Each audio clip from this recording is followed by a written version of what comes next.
ಹಿಮಾಚಲ ಪ್ರದೇಶದ ಹೆಮ್ತಾ ಪಾಸ್ ಟ್ರೆಕ್ಕಿಂಗಿನ 2ನೆಯ ದಿನ ನಾವು ಹೊರಟಿದ್ದು ಚಿಕ್ಕ ಬೇಸ್ ಕ್ಯಾಂಪಿಂದ ನಮ್ಮ ಚಾರಣ ಬಾಲುಕಾ ಘೇರಾ ಎನ್ನುವ ಕ್ಯಾಂಪ್ ಸೈಟ್ಗೆ.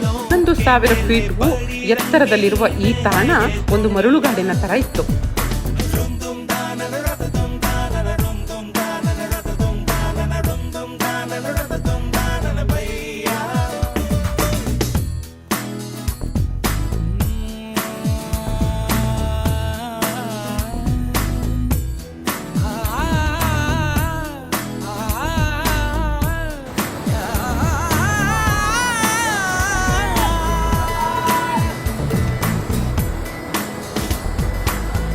रास्ता है कह रहा अब मुझसे, मिलने को है कोई कहीं अब तुझसे.